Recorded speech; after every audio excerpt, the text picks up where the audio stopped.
नमस्कार, बहुत स्वागत है। मैं हूं भारती प्रवीण। परिवर्तन के इस मंच पे एक बार फिर से आप सबके मध्य।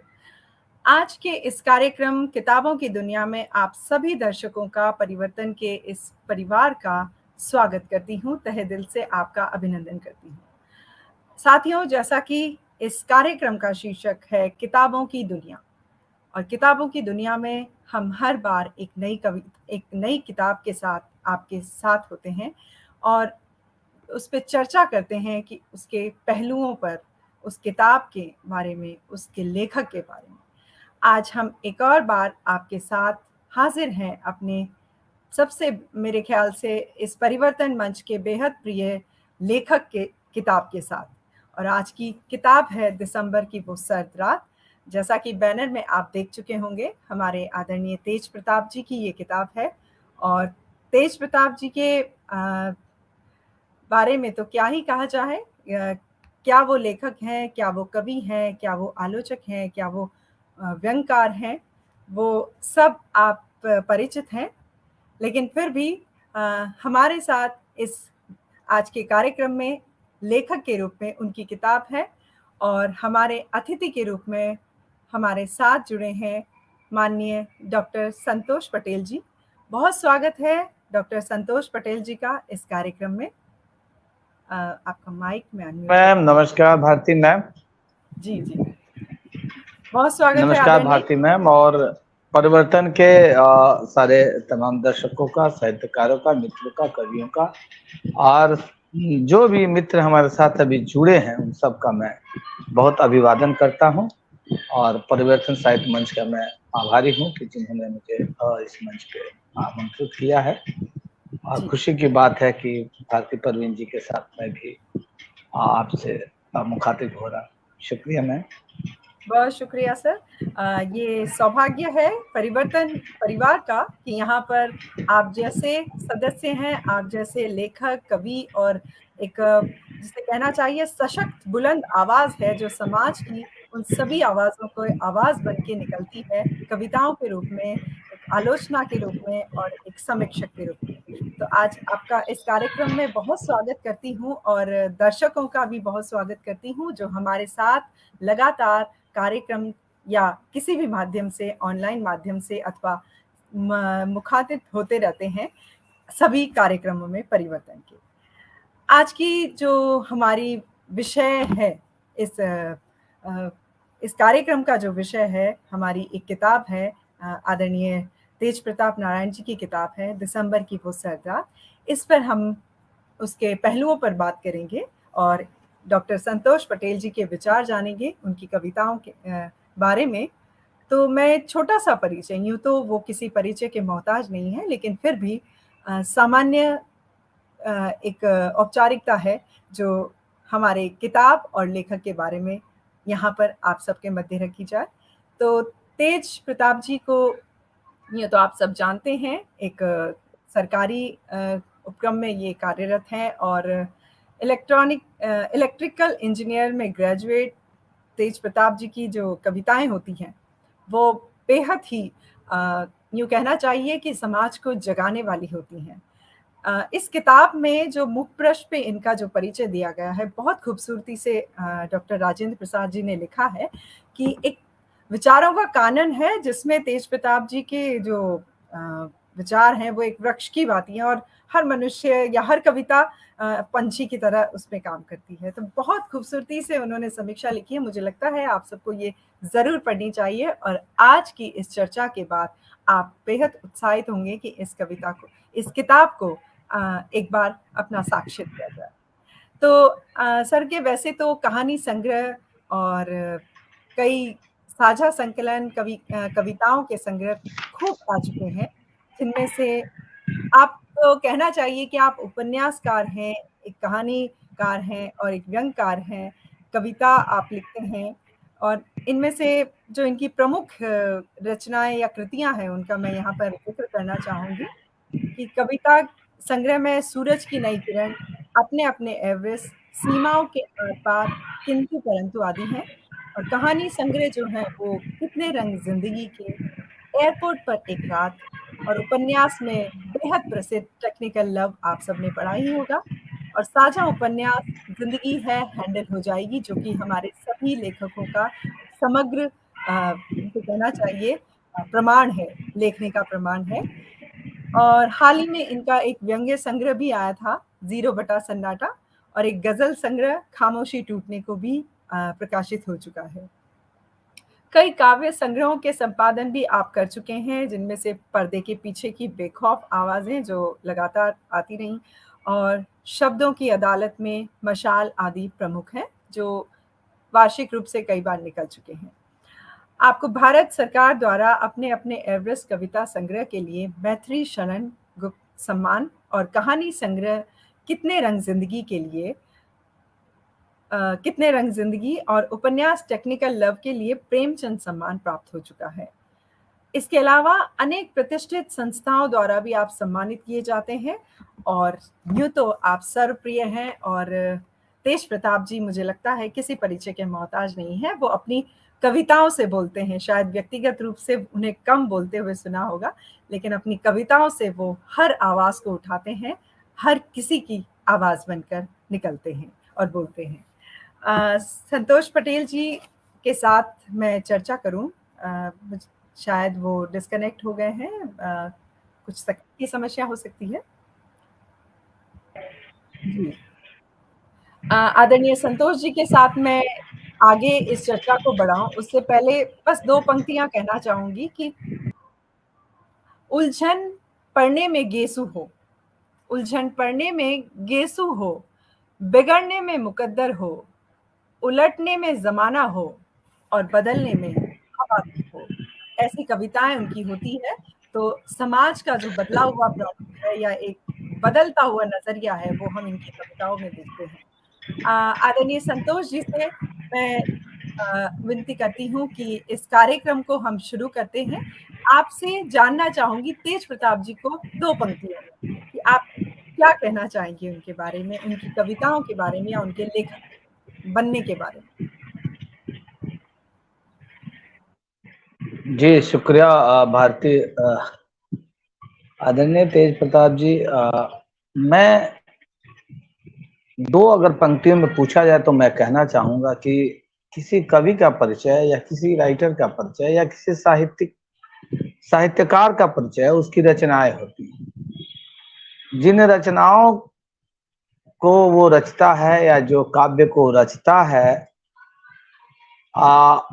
वो लोगों के बीच में जाती हैं, व्यक्ति नहीं जाता है, वो बहुत दूर तक जाती हैं, दूर तक जाती हैं, और उसके साथ जो है लोगों की पहचान बनती है। तो मैं ये कहता हूं कि तेज प्रताप जी एक वर्सटाइल जीनियस हैं, एक मल्टी टैलेंटेड आदमी है, एक पेशे से इंजीनियर और एक प्रशासनिक पद पे बैठा व्यक्ति, और समाज को इतनी बारीकी से देखता है, क्योंकि अमूमन देखा जाता है कि प्रशासनिक के बड़े पदों पे बैठे लोग अपने नीचे नहीं देख पाते।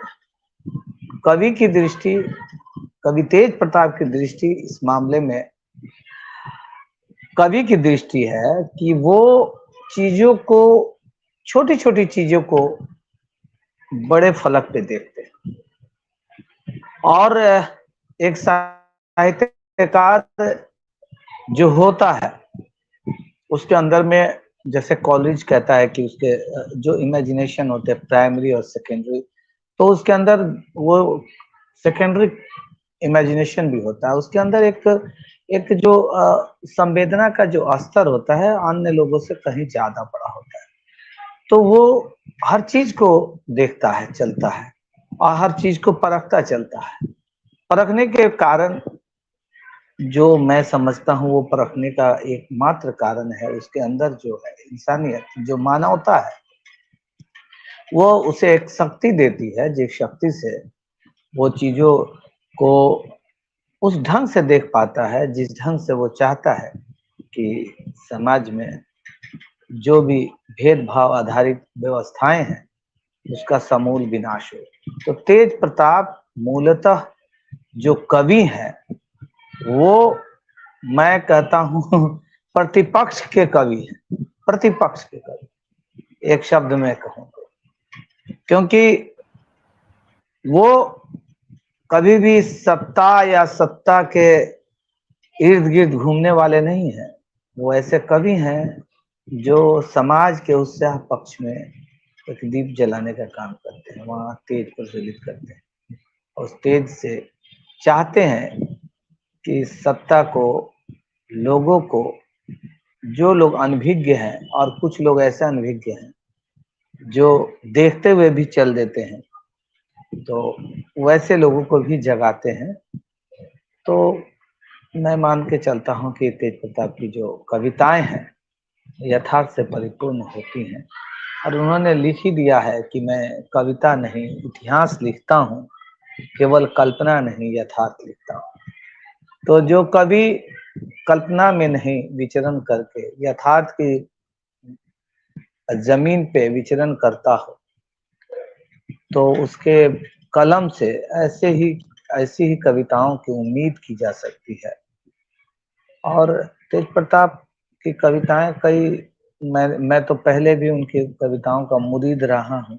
पहले भी उनकी कविताओं पे मेरी बातचीत हुई है, जैसे सूरज की नई किरण, अपने अपने एवरेस्ट, उसके ऊपर लिखा भी मैंने, सीमाओं के पार, किंतु परंतु।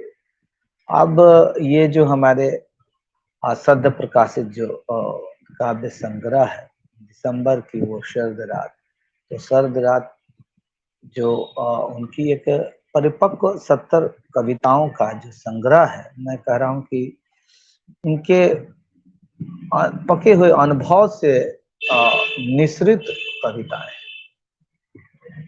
तो मेरे नजर में तेज प्रताप एक मानववादी यथार्थवादी कवि है। जी बेशक बेशक, क्योंकि यथा नाम तथा काम कहना चाहिए, जैसा उनका नाम है वैसा ही वो अपनी कविताओं के माध्यम से तेज अपना प्रकाश कर रहे हैं। और क्योंकि आपने जो कहा कि वो यथार्थ लिखते हैं, बेहद मैं सत्यापित होने वाली बात है कि क्योंकि उनकी कविताओं में हम सभी मुद्दों को देखते हैं। और इस जैसा कि हम देखते हैं कि इस किताब में भी उनकी एक कविता है मुद्दे, जिसपे हम आगे शायद चर्चा करें। उसकी पंक्तियां भी कुछ ऐसी ही हैं जिसमें कहा है कि हम मुद्दे उठाते हैं, पर उसके आगे क्या, उस प्रश्न चिन्ह को उन्होंने काफी अच्छे से इसमें निखारा है। तो बहुत सी ऐसी कविताएं हैं जो हम सोचते शायद सभी सामान्य जन हैं, लेकिन बात अपने विचारों तक ही रह जाती है, वो शायद समाज तक नहीं पहुंचती है, या जहां तक उस दशो दिशा को पहुंचना चाहिए उसकी वो स्थिति वहां तक नहीं पहुंच पाती। जैसे आप कह रहे थे कि यथार्थ लिखा जाता है, तो यथार्थ तो चूंकि आज के लगभग फेसबुक कवि बहुत हैं, फेसबुक लेखक बहुत हैं, या आभासीय दुनिया में चलने वाले नौसिखिए भी लेखक आ रहे हैं। तो क्या कहना चाहिए कि क्या वो जो लिखते हैं वो यथार्थ या यथोचित यथार्थ नहीं होता है, या कैसे हम तेज प्रताप जी की कविताओं को एक अलग नजरिए से कहते हैं कि ये वास्तविक यथार्थ लिखते हैं? क्योंकि मुद्दे तो हर कविता में, या कहना चाहिए कि हर कविता का एक होता है और विषय छूटा नहीं हो सकता। तो हम कैसे जोड़ सकते हैं कि यथार्थ इन कविताओं में निकल के आता है, या फिर वाकई में ये यथोचित स्थिति को प्रस्तुत करते हैं इनकी कविता?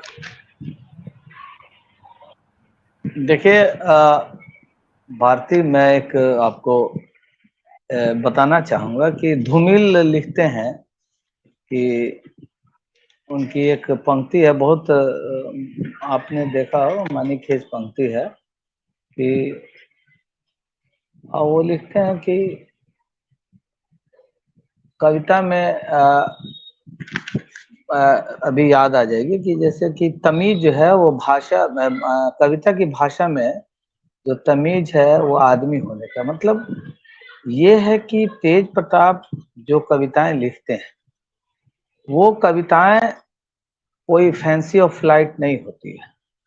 आपने कहा भाई फेसबुक में या जो भी सोशल मीडिया है या जो भी, वहां सारे लोग लिख रहे हैं, हर लोग लिखते हैं, लेकिन सवाल वो है कि वो एक ऐसा मंच है जो जहां सब लोग लिखते हैं। मुझे तो सोशल मीडिया पसंद है, अगर देखा जाए तो, किसी को बुरा लगे अच्छा लगे उससे मुझे कोई लेना देना नहीं है। आप मेरी बातों का के ऊपर आप अपना रिएक्शन रख सकते हैं, लेकिन मेरा ये मानना है कि सोशल मीडिया ने सबको एक मंच दिया जहाँ पे कोई भी अपनी बात रख सकता है, एक डेमोक्रेटिक मंच दिया। अब ये दूसरी बात है कि उस मंच को भी जो है बदलने की कोशिश चल रही है। तो मैं कह रहा था, धूमिल लिखते हैं कि कविता भाषा में आदमी होने की तमीज है। कविता भाषा में आदमी होने की तमीज है, और मैं तो कहता हूँ कविता से आदमी का मन बदलता है। लोग कहते हैं कविता से कुछ नहीं होता, लेकिन मैं कहता हूँ कविता से मनुष्य का मन बदलता है। और यथार्थवादी जो कविता है वो दरअसल वो हमारे समय के समकालीन जो कंटेम्प्रेरी समस्याएं हैं, जो समाज की विद्वत्ताएं हैं, विसंगतियां हैं, जो समाज में अभी भी फैली हुई है, कई तरह के बाइनरीज पे हम लोग, अब जैसे अभी आप ये मुद्दा कविता की हम लोग बात कर रहे थे, तो उन्होंने उन सारी चीजों को बताया कि मुद्दा तो एवरेस्ट के पहाड़ की तरह हो गया। मैंने कितना अच्छा वहां पे एक बिंब से मुद्दा को उन्होंने उठाने की जो चेष्टा की है, कि वो लिखते हैं एक जगह, यही लिखते हैं, जब हम लोग पढ़ रहे हैं कि मुद्दों पर ईमानदारी से बात हो, हल खोजने का प्रयास हो, चाहे वो प्रेम हो या घृणा के मुद्दे हो, हिंसा या अहिंसा के मुद्दे हो, विविधता या असहिष्णुता के मुद्दे हो, न्याय या समानता के मुद्दे हो, किंतु सिर्फ मुद्दों का एवरेस्ट खड़ा करते हैं, समस्याओं की बड़ी बड़ी रेखाएं खींचते हैं और उसके समानांतर चलते रहते हैं दूर दूर। अब यहाँ वो ये जिस बाइनरी पे बात कर रहे हैं कि भाई हम तो बात कर रहे हैं, लेकिन क्या है, मुद्दा का तो हम लोग पहाड़ खड़ा कर रहे हैं, लेकिन मुद्दा का समस्या चाहिए। जैसे हम लोग कहते हैं भाई ये होना चाहिए, ये होना चाहिए, ये होना चाहिए, तो कवि की जो दृष्टि है वो ये है कि हम केवल ये बतला के अपने कर्तव्यों का इतिश्री नहीं कर, अगर ये मुद्दा है तो वो सही वक्त पे उसको रिजॉल्व किया जाना चाहिए। और कवि प्रश्न खड़ा करेगा ही, कवि का काम ये प्रश्न खड़ा करना। अगर वो प्रश्न खड़ा नहीं करेगा तो फिर उन समस्याओं का निराकरण कैसे होगा? तो उन मुद्दों के ऊपर केवल बात नहीं हो, उन मुद्दों का हल होता हुआ दिखना चाहिए। ये कवि जो है अपने इस रचना के माध्यम से मुझे लगता है कहना चाहता है। और ये इस कविता को आप अगर देखें तो ये कविता अपने आप में एक तरह से कहा जाए हमें सोचने पर मजबूर कर रही है कि हम केवल बात करते हैं इश्यूज के ऊपर, उन इश्यूज को कैसे, उन समस्याओं को जो हमारे इर्द गिर्द फैली हुई है, हमारे समाज में फैली हुई है, हमारे परिवार में फैली हुई है, हम लोगों के बीच में फैली हुई, उसको कैसे हम लोग मिनिमाइज किया जाए, कैसे उसको कम किया जाए, या उस मुद्दों का समाधान निराकरण कैसे करें। तो कवि की चेष्टा ही होती है, वो सवाल खड़े करेगा ही। उसका कहना है कि वो किसी तरह का दिखावा नहीं करे, दिखावा नहीं, उसका हल चाहिए। यही कवि का जो है मूल है और उनके कहने का आशय है, जहां तक मुझे लगता है। और तेज प्रताप की कविताओं को मैंने आपको पहले ही बोला है कि ये प्रतिपक्ष के कवि हैं, कि कविताएं प्रतिपक्ष गामी होती है। वो प्रतिपक्ष मतलब अगर आप सब चीज अच्छा दिखाई दे रहा है, वैसा कवि नहीं है। वो एक पक्ष के विपरीत में सामने सम्मुख खड़े होकर वो दिखलाना चाहते हैं कि ये है तुम्हारा विभत्स चेहरा, और इस चेहरे को तुम कितना ठीक कर सकते हो कर लो। ये समाज का चेहरा है, ये हमारे व्यवहार का चेहरा है, ये हमारे जीवन जीने की शैली का है, ये हमारे कार्यों का चेहरा है। मतलब मल्टीपल जो उनके जो हमारे जीवन के जगत के जो क्या करते थे, आवेगों को वो बहुत बारीकी से पकड़ लेते हैं और फिर हमारे सामने लाते हैं। ये उनकी कविताओं का जो है एक विशेषता है। बेशक आप उनकी कविताओं में वर्सिफिकेशन नहीं देखेंगे, जिसको राजेंद्र प्रसाद सिंह भी लिखते हैं भूमिका में। बहुत सारे छंद नहीं देख पाएंगे, अलंकार नहीं देख पाएंगे, बहुत सारे फिगर ऑफ स्पीच नहीं देख पाएंगे, लेकिन समकालीन कविताओं के अगर समकक्ष बरक्स उनको खड़ी की जाए इनकी कविताओं को, तो मुझे लगता है कि इस बात की आश्वस्ति होगी कि तेज प्रताप की कविताएं यथार्थपरक हैं और मानवीय संवेदनाओं को से सिंचित है। मानवीय संवेदनाएं जिसका आज विषय भी रखा गया है कि उनकी कविताओं में दर्द संवेदना, तो कवि की दृष्टि में अगर कवि के पास संवेदना नहीं हो तो रचना कर ही नहीं सकता। बेशक, और बेशक। जिसकी संवेदना की जो संवेदना का जो स्तर है जितना ही विस्तृत होगा, उसकी रचनाओं में जो समाज के दुख दर्द करुणा वेदना दर्ज हो। जी बिल्कुल, यानी वो उन विषयों को लिखते हैं जो शायद लिखना सभी चाहते हैं, लिखते भी हैं और वो सामने भी आते हैं, लेकिन उसमें लाजो लश्कर नहीं होता। जैसा कि आपने कहा कि उसमें बहुत ज़्यादा उसमें हम तामझाम नहीं देखते हैं, सीधी सटीक बात कहते हैं। जी जी। तो ये प्रश्न चूंकि सामाजिक मुद्दे हैं सभी के मन में, क्योंकि इस मनुष्य सामाजिक प्राणी है और बेशक हम इसी समाज में रहते हैं, तो ये सब चीजें हमें नजर आती हैं। लेकिन खुलकर जो बोलता है वो विरोध भी झेलता है, वो कहीं ना कहीं समर्थन भी पाता है। तो ये दोनों ही बातें हैं और मुझे लगता है उन सभी से निर्भीक होकर तेज प्रताप जी अपनी कविताओं में उन मुद्दों को लिखते हैं और मुद्दे में भी यही कहा गया है। इसी के साथ एक और कविता चलती है, कर्तव्य और अधिकार। इसमें जो इस किताब की ही एक कविता की यदि मैं बात करूं, तो ये जो हम बात कर रहे हैं कि लिखते सभी हैं, लिखना सभी जानते हैं, मुद्दे उठाते हैं सब, लेकिन उसके आगे जो प्रश्न चिन्ह खड़ा हो जाता है, पिछली कविता में कहा गया है। तो इनकी दो जो अंतिम पंक्तियां मैं पढ़ना चाहूंगी और वो जो थोड़ा सा विषय को उतारती है वही है कि कर्तव्य के प्रति चेतना नहीं, कर्तव्य की कोई सत्ता नहीं, जैसे सबको चाहिए सांस लेने की शुद्ध वायु। तो क्या इन इन पंक्तियों से ये हम अनुमान लगा सकते हैं या कम से कम इस तरह के विचार ला सकते हैं कि कर्तव्य सबके लिए है, लेकिन उठाते उनको वही हैं जिनमें शायद क्षमता होती है। तो जैसे सबके लिए सांस लेने के लिए शुद्ध वायु, जो इसकी अंतिम पंक्ति है, वो बात कही गई है, तो वैसे ही कर्तव्य सबके लिए है। जैसा कि हमारे अधिकार और कर्तव्य हैं, दोनों पैरेलल चलते हैं, तो उसी तरह हमारी जिम्मेदारी है, कर्तव्य है कि हम सामाजिक मुद्दों को या इन कविताओं के माध्यम से कवि होने के नाते हम इनको डालते हैं। तो क्या ये सामान्य जन की भूमिका नहीं हो सकती है कि वो कविताएं नहीं लिखते हैं तो क्या हुआ, कम से कम इन मुद्दों का कवियों के साथ में आकर साथ दे सके। इस पर आप कुछ कहना चाहें इस कविता पे, क्योंकि इसमें कर्तव्य और अधिकार दोनों को इन्होंने समाहित किया है। इस देखिए कविता पे प्रवीण, हम मुझे ये जो कविता है इसको मैंने पढ़ा था और ये कविता मुझे लगता है कि तेज प्रताप जी ने ये बतलाने की कोशिश की है कि हमें बड़ी मुश्किल से इस देश को चलाने के लिए एक सबसे सुंदर और सबसे महान पुस्तक मिली, वो संविधान। और संवैधानिक मूल्यों में कवि की गहरी आस्था है, ये कविता पढ़ने के बाद आपको लगेगा। उस आस्था को कैसे राजनीतिक और अपने अपने अपने स्वह लाभ के लिए या अपने लालच में कैसे इंसान जो है अपने कर्तव्य को भूल जाता है, अधिकार की बात कर लेता है, लेकिन ये अधिकार के साथ पैरेलल एक चीज और चल रही है, वो जो है वो है हमारा कर्तव्य।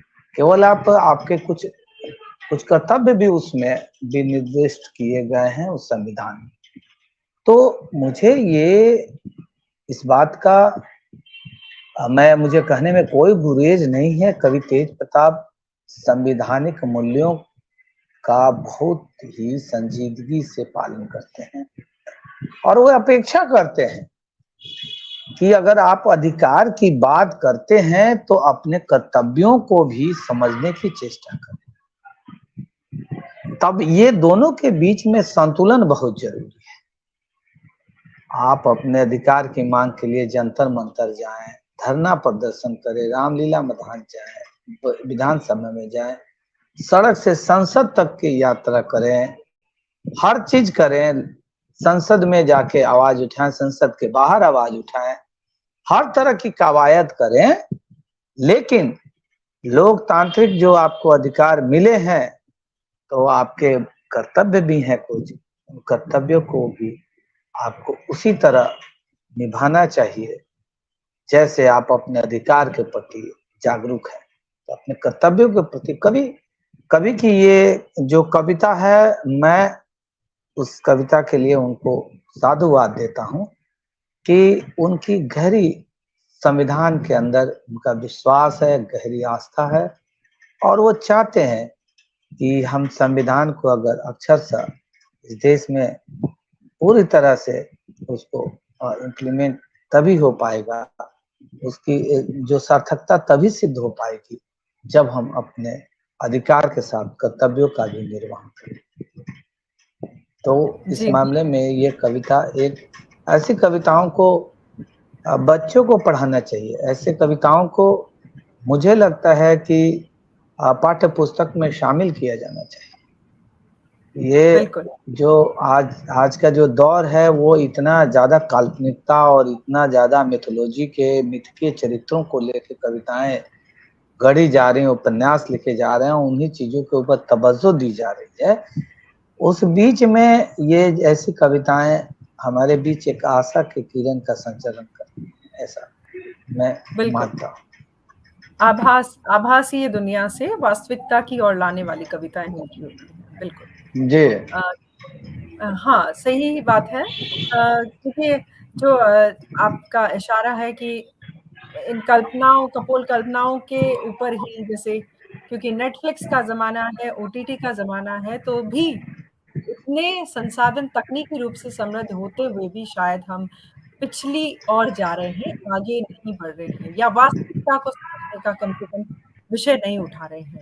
तो ये पाठ्यक्रम में होनी चाहिए, और आशातीत है कि निसंदेह ये कविताएं जिस तरह से लिखी जाती हैं, जिस तरह से उनके विषय सामने आते हैं, भविष्य में ये कविताएं यदि पाठ्यक्रम में जुड़ती है, निसंदेह अच्छे नागरिक भारत में बनने को तैयार होंगे।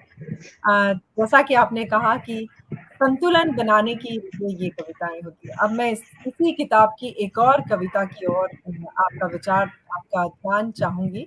असंतुलन भी इन्होंने एक कविता लिखी है, और इसमें जो थोड़ी बहुत पंक्तियां मैं, अगर आपके, चूंकि आप पढ़ चुके हैं और हम समझ चुके हैं कि किस बारे में इनकी कविता होती है। तरह तरह के सामाजिक बीमारियां जन्म लेने लगती हैं, महामारियां अन्याय के अभेद्य दूर हो जाते हैं और न्याय बंदी हो जाता है। तो कहीं ना कहीं ये हमारी जो चर्चा चल रही है बिल्कुल सार्थक चल रही है। संतुलन बनाए रखने के लिए जो आपकी बात थी, वो कहीं ना कहीं इस कविता में असंतुलन के माध्यम से भी उसी और हमारा इशारा या हमारी चर्चा चल रही है। तो असंतुलन भी कहीं ना कहीं क्योंकि ये जो क्रम से हम कविताएं उठा रहे हैं या ले रहे हैं इस किताब की, वो कहीं ना कहीं एक ही विचारधारा में चल रही है, और उनको अलग अलग तरीके से जो उन्होंने मुद्दे उठाए हैं या इन बातों को पेश किया, हम भी उसमें तो ये असंतुलन में भी काफी कुछ वही बात कही गई है मेरे ख्याल से। आप इससे सहमत हैं? देखिए प्रवीण भाई, ये मान के चलता हूं कि जन पक्षधरता तेज प्रताप के कविताओं का एक जन पक्षधरता उनकी कविताओं की विशेषता है।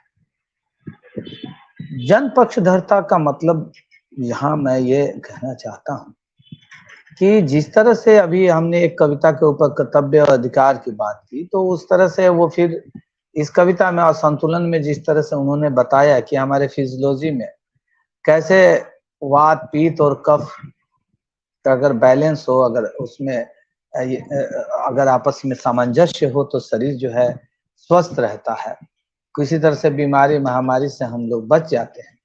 उसी तरह अगर समाज में सामाजिक विद्रुपताओं से मुक्ति लेनी है तो असमानता को दूर करना पड़ेगा, हमारे बीच में स्वतंत्रता बंधुत्व, जिसको बाबा साहब भी कहते थे, उनका मूल मंत्र था समानता, स्वतंत्रता, बंधुत्व।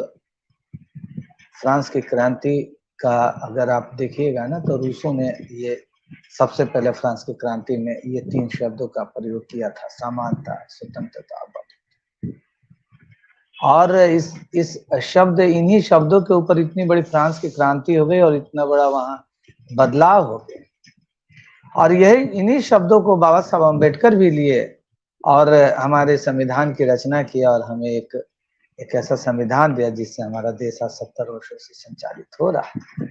लेकिन उसमें भी एक असंतुलन पैदा करने की कोशिश हो रही है, सामाजिक सहिष्णुता जो है बिगाड़ने की भी कोशिश हो रही है।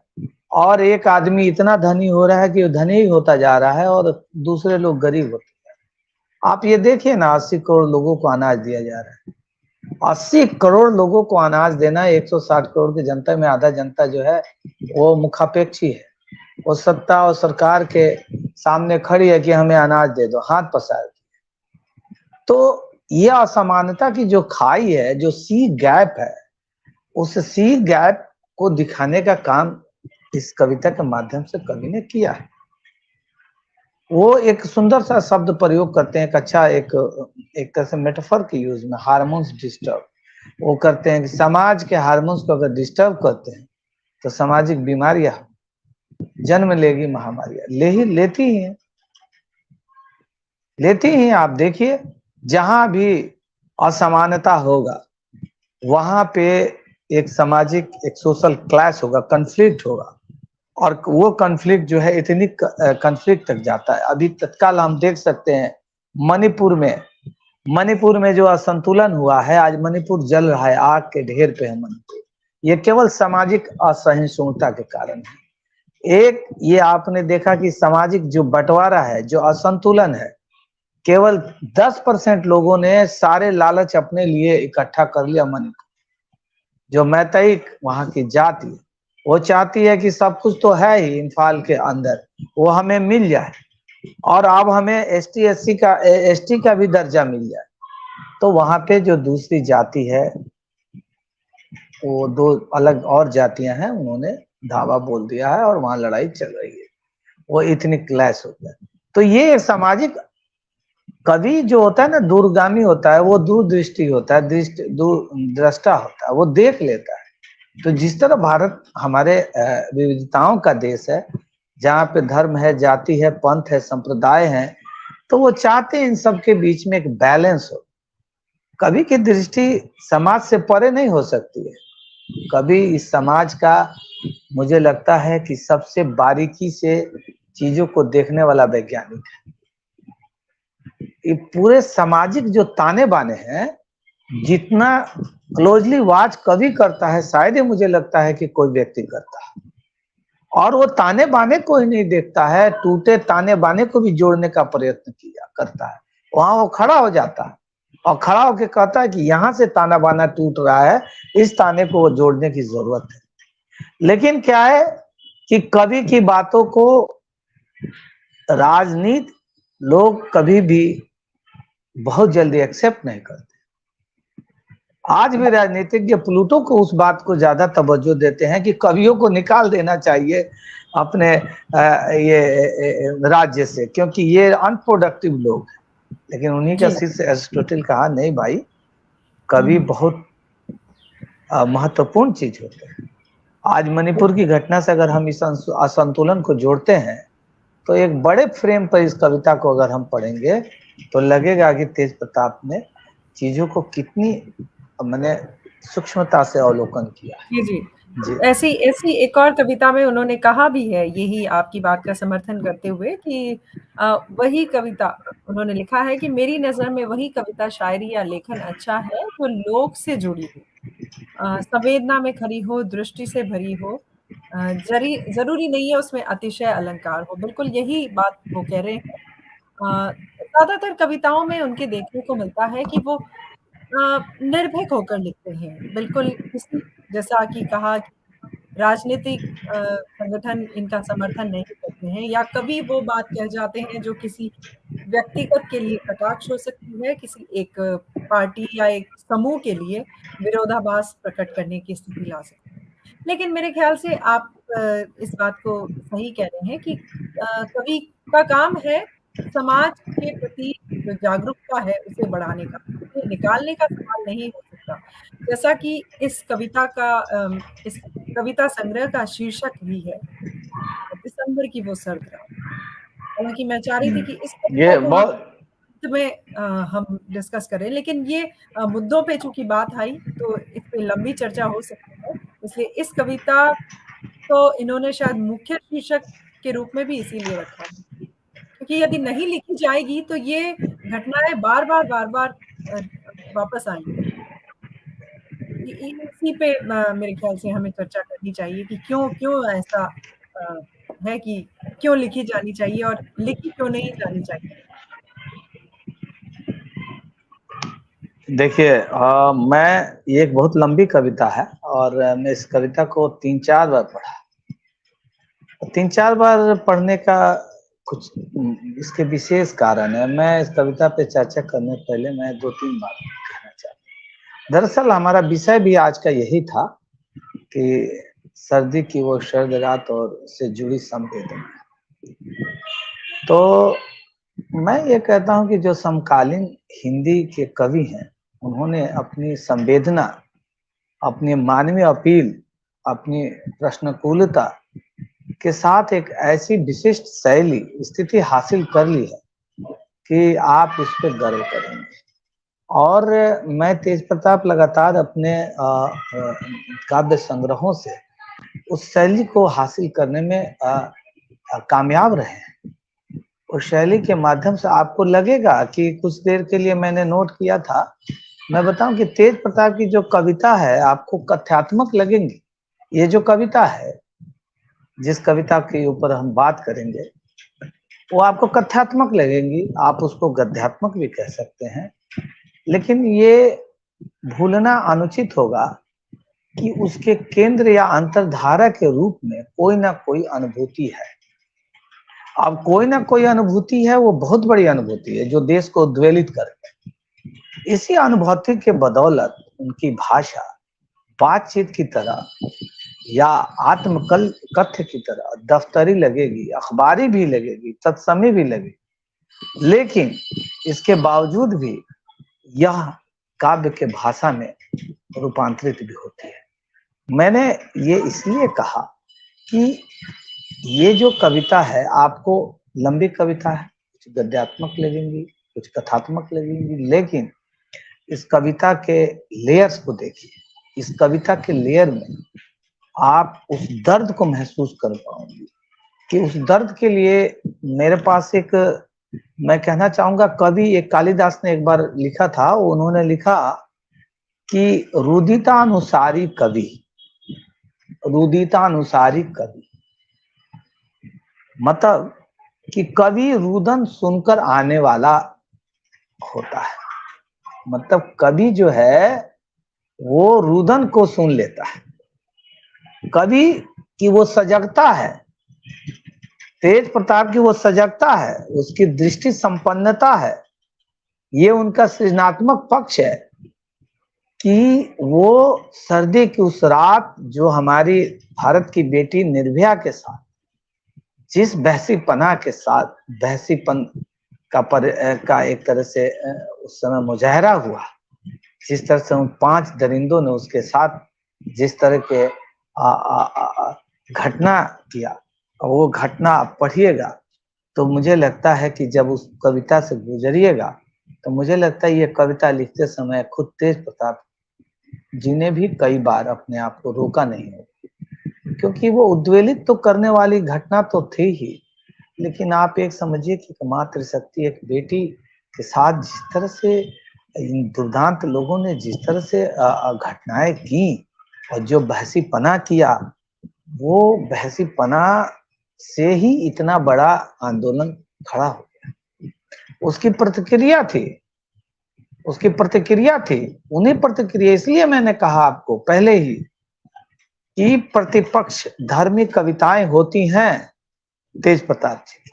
वो अपनी कविता में खरी खरी बात कहने के लिए जाने जाते हैं। मैं उनके वर्सिफिकेशन, उनके ब्लैंक वर्स या वर्स पे बात नहीं करता हूं, मैं उनकी कविताओं के कथ्य और भाव पे बात करता हूं। आप उसके गहराई में जाइए। सर्दी की उस रात क्या हुआ था शायद ही हमारे जनरेशन को नहीं पता है, सबको पता है। और मैं तो विशेष रूप से उनके परिवार से जुड़ा था, निर्भया के परिवार और आंदोलन से जुड़ा था। मैं पूरे आंदोलन को अपने खुली आंखों से देखा और अब तक देखा जब तक निर्भया ज्योति फाउंडेशन नहीं बन गया। उसके बाद मैं वहां से निकला तो उनके परिवार की स्थिति, उनकी माता पिता की स्थिति, उनकी माँ, उनके आशा देवी और उनके पिता बद्री सिंह, सबको मैं, उनके दोनों बेटों को, अब तो सब अपने अपनी जगह पे आ गए हैं।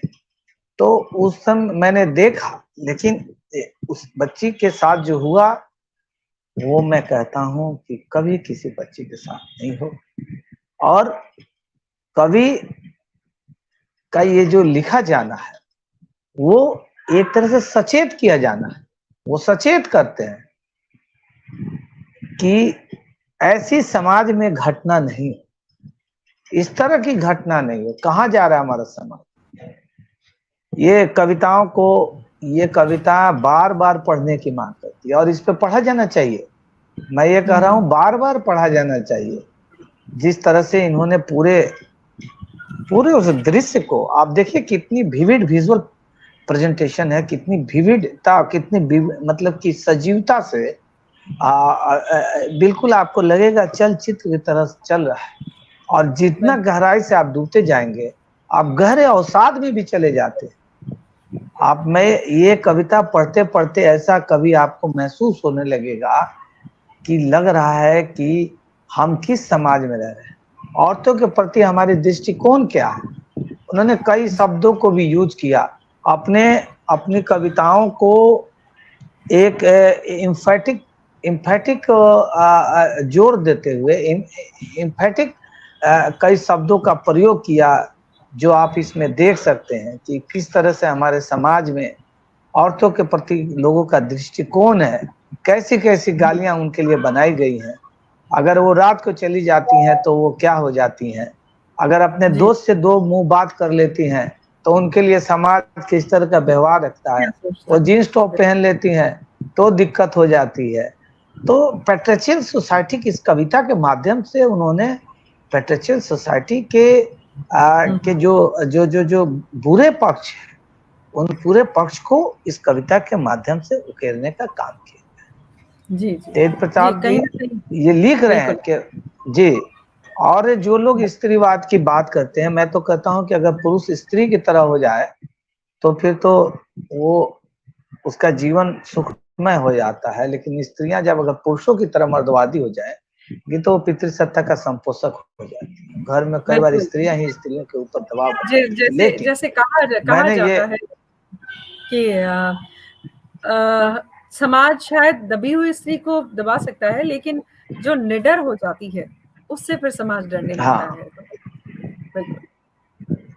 देखिए निडर क्या है कि सबसे पहले हम अपने जो पुरुष सत्ता है, पुरुष वर्ग है, वो सिमोन दो बोअर कहती है ना कि स्त्रियां पैदा नहीं होती, स्त्रियों को बताया जाता है कि तुम स्त्री हो। तो हम जो कहना चाह रहे हैं कि ये जो मैंने आपको पहले ही बोला मल्टी लेयर्ड पोएम है। इस पोएम के माध्यम से वो निर्भया के, आपको शुरुआत में ऐसा लगेगा कि ये पूरा निर्भया की कहानी की ओर ही उन्होंने सांकेतिक तौर पर ले जाने की कोशिश की है। लेकिन अगर मुझे कहा जाए, अगर हमसे आप पूछिए तो एक बड़े प्रोस्पेक्ट में, एक बड़े पैनोरामा में अगर इसको देखने की चेष्टा की जाए तो वो स्त्रियों की दास्ता से मुक्ति की बात करते हैं। बिल्कुल वो चाहते हैं कि स्त्रियों के प्रति ये जो सब तरह के जो हमने पहरे लगाए हैं, शाब्दिक पहरे लगाए हैं, सोशल इम्पोजिशन, सोशल जो सैंक्शंस लगाए हैं तरह तरह के, उनके लिए हमने ये पहना, ये कपड़ा जींस नहीं पहनेगी तो साड़ी पहनेगी, साड़ी नहीं पहनेगी तो कमीज नहीं पहनेगी। तो इस तरह से जो हमारे प्रथाओं के नाम पे, धारणाओं के नाम पे, रिचुअल्स के नाम पे स्त्री पुरुष के बाइनरी के नाम पे एक तो पुरुष सत्ता हमेशा चाहता है स्त्रियों को दबा के रखना, उनकी स्वतंत्रता दबा के रखना, उनको विमुक्ति नहीं देना।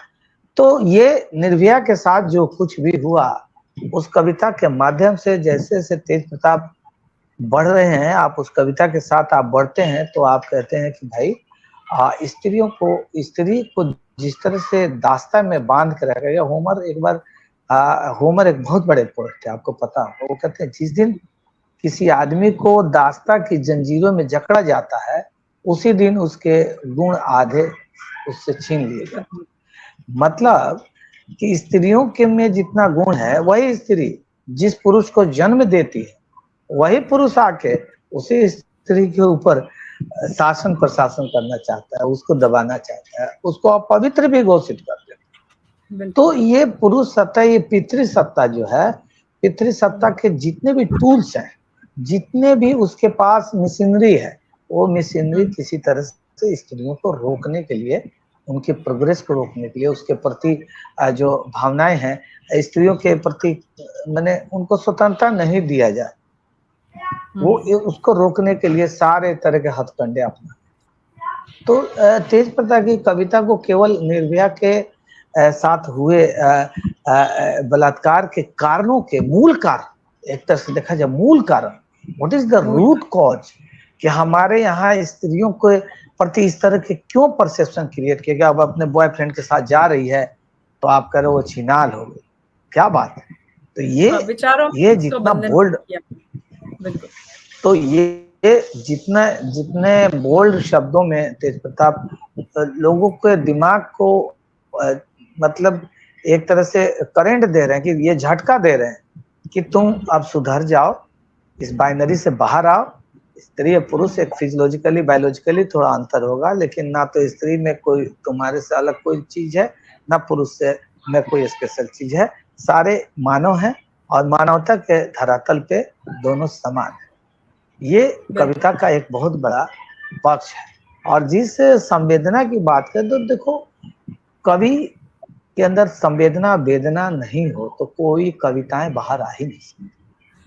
मैं जब अब वर्ड्सवर्थ की बात करते हैं, हाँ, जो इमोशंस है वो कलेक्टेड इन ट्रांक्विलिटी, तो जो इमोशंस आप देख के सुन के समझ के जो भाव आपके अंदर आते हैं, जो भाव आते हैं, जो भी भाव आते हैं, उन भावों की तो अभिव्यक्ति कविता है। और वो भाव क्या है, वो हमारे संवेदनाएं से तो आती हैं, जो वेदना हम महसूस करते हैं, जो करना।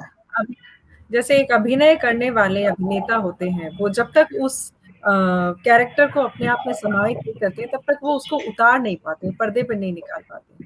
तो वही बात है कि यदि हमें कविता के मूल भाव से जुड़ना है तो पहले उसको महसूस करना होगा, उस संवेदना को हमें सामने लाना होगा।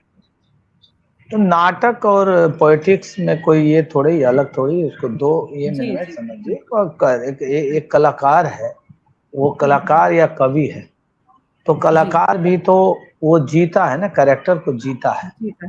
कवि जो है वो कैरेक्टर को जी के एक्टिंग के रूप में उतारता है, और कवि है वो शब्दों में उकेरता है। भावनाएं तो दोनों की, अगर वो नहीं करे तो कैथारसिस ही नहीं होगी, वो बेचैनी आ जाएगी, उसके अंदर इतनी बेचैनी आ जाएगी। अब इतनी बड़ी कविताओं का जो सृजन होता है, तो उसकी, मैंने आपको पता है कि वो सृजनात्मक पक्ष कहाँ से आता है। ये तेज प्रताप की कविताओं का सृजनात्मक पक्ष है कि जिन भावनाओं से वो जो भावनाएं उनको उद्वेलित कर देती हैं, जो भावनाएं उनके अंदर में उमड़ रही हैं, उसको उन्होंने सार्थक अभिव्यक्ति दे दी है इस कविता में। और देखा जाए तो इनमें 70 कविताएं जो हैं वो एक तरह से करुणा, प्रेम और वैचारिकी का त्रिवेणी है। आप इसमें देखिए कि कई जगह उनमें, उनकी कविताओं में जो वेदना है, वो वेदना मानवता की स्थापना के लिए है। आप बहुत सारी कविताओं को उठा के देखिए, मैं कुछ कविताएं नोट किया था। उन्होंने एक कविता लिखा है 3 दृश्यों में बटी हुई एक कविता है कि जिंदगियां पहाड़ों जैसी। 3 दृश्यों में, बेहतरीन कविता है और एक बेहतरीन प्रयोग भी है। पहले हुआ करता था, अभी नए कवियों ने वो प्रयोग छोड़ दिया है।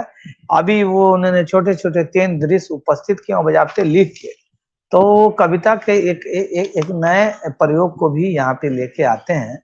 ये हमें याद रखना चाहिए।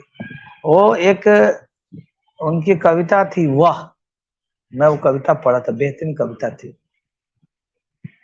वो समाज की बेड़ियां पैरों में पड़ जाएंगी लोक लाज की सीमाओं में, वह स्वच्छंद न रह पाएगी, समाज की बेड़ियां पैरों में पड़ जाएगी लोक लाज की सीमाओं में। उसी तरह एक कविता था, रिक्तता, मैं यह शिद्दत से महसूस करता हूं कि लिख लिख कर मैं कागज नहीं अंतर की रिक्तता को भरता हूं।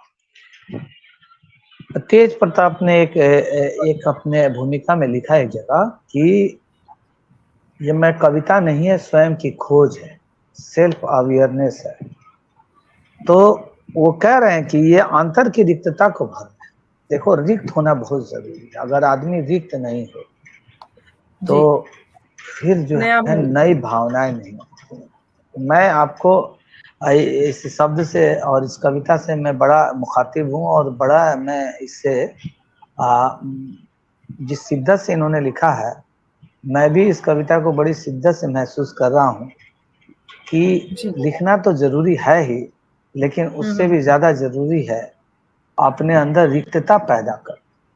आपने देखा होगा कि एक वैक्यूम क्रिएट होता है, जब पानी गर्म होती है तो ऊपर जाती है, और एक वैक्यूम क्रिएट हो जाता है और जाके कहीं बरस जाती है तो पानी जाता है। तो ये रिक्तता बहुत जरूरी। तो लेकिन उस रिक्तता को भरने का काम कवि कर रहा है। तो दोनों चीजों को वो एक तरह से हम देखें तो बतलाना चाहते हैं कि वो कविता उनके लिए लिखना जो है वो अपनी खोज करना है, और उनकी खोज जो है वो समष्टि की खोज नहीं है, वो व्यष्टि की। मतलब वो जिस खोज को लेके चलते हैं वो स्वांत सुखाय के लिए नहीं है, वो खोज बहुसंख्यक के लिए है, सबके लिए, सर्वजन के लिए।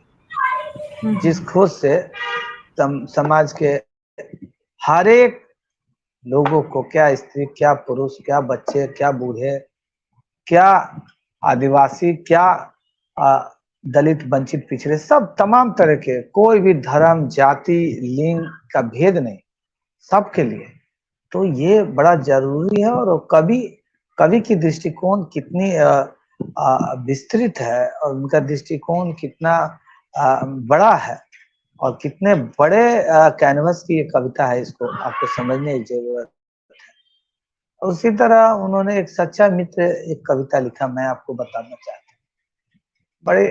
बहुत छोटी कविता है लेकिन बड़ी अच्छी कविता है। ऐसे कविता जो ना, मैं ऐसे कविता को डायडेक्टिक कविता कह सकता हूँ। डायडेक्टिक कविता इसलिए कह सकता हूँ कि देखो, उन्होंने एक छोटे छोटे शब्दों में एक छोटी सी कविता है, और मामूली शब्दों में असाधारण कविता है, जिसमें वो कहते हैं कि मित्रता के लिए कोई जाति नहीं होनी चाहिए, कोई धर्म का कोई बंधन नहीं होना चाहिए, या कोई लिंग का बंधन नहीं हो, किसी तरह के बंधन से मुक्त करें। मित्र मित्र होता है। मित्र में कोई जाति नहीं होती, कोई स्त्री नहीं होता, कोई पुरुष नहीं होता, कोई मुस्लिम नहीं होता, कोई हिंदू नहीं होता है, वो मनुष्य होता है। मित्रता का एक मित्र, हाँ, वो किसी सीमा में नहीं बांधते हैं। और मैंने आपको बोला ना कि ये मल्टी फेस्टेड कलेक्शन है। इसमें आप चाहें तो इनकी एक स्त्रीवादी संवेदना या स्त्रियों के प्रति संवेदना नहीं, लगभग समाज के हर एक वर्ग के प्रति जो इनकी संवेदना है वो परिलक्षित होती है। जी। एक कंधई कविता है, शायद आप पढ़ी होंगी। कंधई एक कैरेक्टर है, वो बता रहे हैं कि कैसे समाज के हाशिए पर पड़े जो लोग हैं, दक्षिण दिशा में रहते हैं, दलित समुदाय के व्यक्ति कंधई हैं, और वो बड़ी भक्ति भाव भी करते हैं, फिर भी उनको पहचान नहीं मिलती है। वो दलित के दलित ही हैं, उनको मुख्य धारा में नहीं लिया जाता। तो इनका कहना यही है, कवि जो है बतला रहा है कि आज ये कविता आज क्यों प्रासंगिक है। मैं ये कविता इसलिए सिग्निफिकेंट मानता हूँ कि आज के दौर में जिस तरह से सत्ता दलितों के बीच में जा रही है और बुद्ध चर्चा की जगह, बुद्ध के तर्कवादी विचारों की जगह शिव चर्चा करा रही है और दलितों के बीच में शिव चर्चा किया जा रहा है, विशेषकर उत्तर भारत के क्षेत्र में, हिंदी भाषी क्षेत्र में। उसी तरह जैसे दलितों के घर में बताया जा हनुमान जी तुम्हारे गुरु हैं, हनुमान आराधना की जो प्रचलन अभी शुरू किया गया है, जहाँ पे अभी बाबा साहब अम्बेडकर के विचारों पर बातचीत शुरू हुई थी, तो उसकी प्रतिक्रांति शुरू हुई है और इस प्रतिक्रांति पे कवि की जो दृष्टि है वो बहुत पैनी है और उन्होंने कंधाई नामक कैरेक्टर के माध्यम से, मैंने बोला ना कि कई बार तेज प्रताप आते हैं अपने कविताओं में गद्यात्मक रूप से, लेकिन वो अंतोतगत्वा उनकी जो भाषा है बहुत काव्यात्मक हो जाती है और ये फैंसी और फ्लाइट्स के कवि नहीं है, ये कल्पना की में उड़ान नहीं करते, बल्कि ये यथार्थ की भाव भूमि पर कविताओं को रचते हैं और देखते हैं कि किस तरह से मानवता का बंटवारा किया जाता है, मानव के अंदर विभेद किया जाता है और आज भी देश में आजादी होने के बावजूद भी कंधाई जो है करतारी बजा रहा है, हारमोनियम छूने की उसको आज्ञा नहीं है, आज भी वो पूजा नहीं करा सकता, आज केवल वो दान दे सकता है लेकिन दान नहीं ले सकता। बिल्कुल, एक मानक जो बनाए हैं उसको पार करने के बाद या वहां तक पहुंचने के बाद भी वो वर्चस्व नहीं हासिल कर पाते हैं। तो ऐसे ऐसे बहुत सी कविताएं हैं मेरे ख्याल से। इस पूरी जो किताब में अगर एक वाक्य में यदि इसको समेटा जाए तो एक समाज है, ये किताब एक पूरा समाज है जहाँ पे सामाजिक जो घटनाएं होती उन सभी को समाहित किया है विभिन्न कविताओं के माध्यम से, बशर्ते वो 4 पंक्ति की कविता है या फिर एक लंबी कविता दिसंबर की लंबी, इसमें हर तरह की कविता है जी। बिल्कुल। तो निश्चित रूप से इस में क्योंकि समय अपनी गति से बढ़ रहा है तो कुछ समेटते हुए आपसे यही मैं दर्शकों को कहलवाना चाहूंगी या आपके विचार उन तक पहुंचाना चाहूंगी इस कविता संग्रह के लिए कि ऐसा क्योंकि हमने बात की कि सामाजिक मुद्दों को समेटती हुई, एक समाज को समेटती हुई ये संग्रह है, कविता संग्रह है जिसमें सभी विषयों को लगभग समाहित किया गया है। लेकिन ऐसा क्या है जो, क्योंकि तेज प्रताप जी की अन्य काव्य संग्रह भी है और वो भी लगभग इसी तरह से लिखे थे, ऐसा क्या विशेष है इस सर्द रात, दिसंबर की सर्द रात में, उसमें वाकई में ये दूसरी कविता संग्रह से भिन्न करती है या थोड़ा अलग? एक शॉर्ट में मैं आपसे जानना चाहूँ। देखिए, हम सब जैसे हमें अब जीवन जगत में जैसे विचरण करते चलते हैं, उसी अनुरूप अपने अनुभव को भी परिपक्व करते चलते हैं। आपको मैंने पहले ही बताया अपने एवरेस्ट, किंतु परंतु, सूरज की नई किरण और ऐसे कई सारे काव्य संकलनों के साथ तेज प्रताप जी आए, उपन्यास भी लेके आए।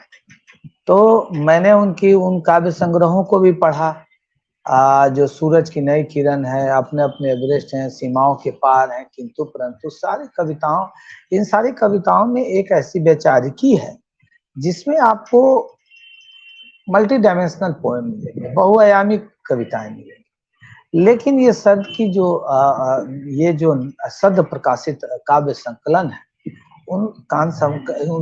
इस काव्य संकलन को आप जब पढ़ेंगे तो आपको लगेगा कि एक परिपक्वता से और अनुभव से पगी हुई कविताएं इस संकलन में आई हैं। मैं ये नहीं कह रहा कि पहली कविताएं जो दूसरे संकलन है उनमें अनुभव की विस्तार नहीं, लेकिन इसमें विस्तार ज्यादा हुआ है और आपको लगेगा कि कवि की जो दृष्टि है वो और पैनी हुई है और कविताओं की संवेदनाएं आपको छुएंगी और एक पल के लिए दूसरे उनके काव्य संग्रहों को आप पढ़ते हैं तो आपको लगेगा कि कैसे कैसे उन्होंने क्रोनोलॉजिकल जो है विकास करते हुए आप एक ऐसे स्तर पे आए, कविता के ऐसे संकलन पे आए हैं जिसका संकलन पे चर्चा होना बहुत जरूरी है।